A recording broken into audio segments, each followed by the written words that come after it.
Did you know that if you make soap, you can make soap? Follow these easy 40 steps and you'll have your own beautiful shaving soap. We're gonna start off with some tallow, that's the main ingredient here. And then we're gonna use our glass measuring doohickey. We're gonna put on the scale. Right, next up we're gonna add in some stearic acid. I know the name sounds scary, but stearic acid is a natural byproduct of the tallow. You need a lot of stearic acid for the properties that a good shaving soap has. I'm gonna pour it in here. You're gonna watch me struggle a bit. I don't know why this clip is so long, but here we go. All right, then we're gonna add the stearic acid to the tallow, and it goes. This is what it looks like, little flakes. Now this is the buttery goodness. This is shea butter. It's so good for your skin. It gives you that extra silky smoothness, good moisturizing properties. Now it's solid here, as you can see, but that's just gonna melt right in to the pot. I'm gonna add that back in. Here's me measuring some extra shea butter for super fatting. So after the soap process making is done, then we add that in to give you those nice properties. This is me stirring it in, just want to show that consistency. Olive oil, good for your skin. Again, this is another great oil for shaving soap.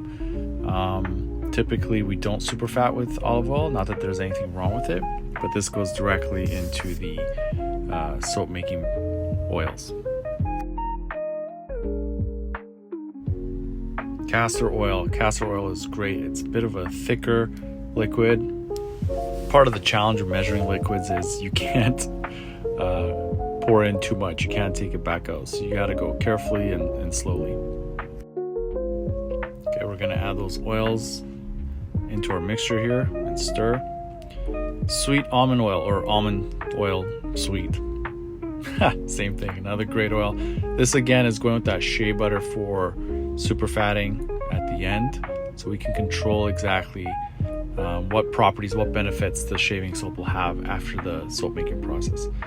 Glycerin, another great property. This will be added in after trace. Trace is that process of making soap, so once that chemical reaction has happened. This is sodium lactate.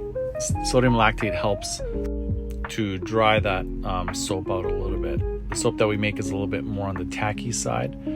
This also helps with our trace process as well. So you can see everything starting to melt. The tallow, the stearic acid, the olive oil, the shea butter, everything. This is our safety lye container, and we want to use distilled water. This part is dangerous. You want to use eyewear protection and some gloves. Right now we're just measuring out the water. There's our eyewear protection. All right, our lye is sodium hydroxide and potassium hydroxide. So this is me just measuring the sodium. You want to be super careful with this stuff. You want to measure it precisely. So you can find a lye calculator online. So depending on the oils that you're using, you want to make sure that you're measuring this down to the second decimal. Like you want to be really precise with this stuff. Again, you want to wear gloves, eye protection. This will burn you and cause some chemical burns. This is potassium hydroxide. The difference between sodium and potassium hydroxide tends to make the soap a little bit more liquid. So I like to blend the two, more of a 70% solid, 30% more of a liquid type of soap, and that helps with the lathering process of the soap. It just makes it a little bit more malleable. Those are our nice pink gloves that we're going to use.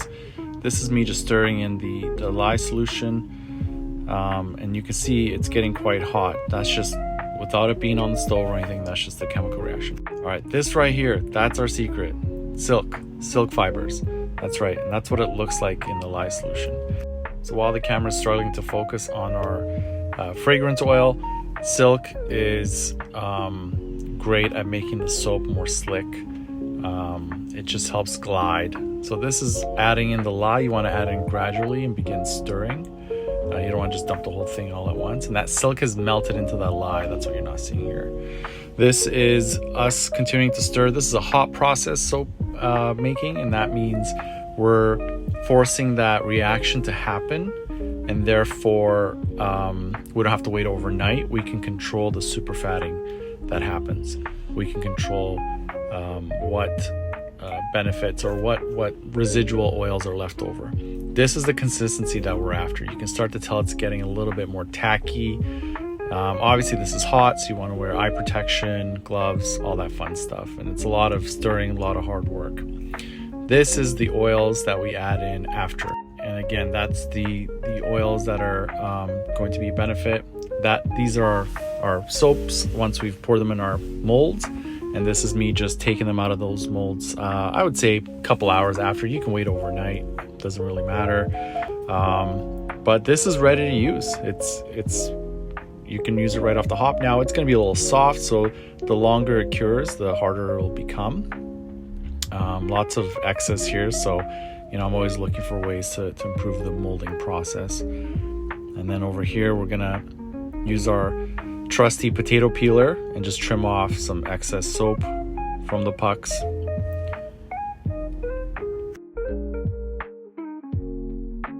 And now we're going to use a coffee filter. That's right. Coffee filters allow us to protect the soap, but it also allows the soap to breathe. We're just going to wrap it up, put a sticker label on it with our ingredients, just like so. And then here we're going to put that on in a tin. These tins are great for travel, or you can take the soap out directly and put it in your favorite shaving mug. And lastly, for the final touch, we're going to put a label on it. This one is Cognac and Cubans, one of our favorite scents, one of my favorite, one of our top sellers. And there you have it. With those 40 steps, you can make your own soap.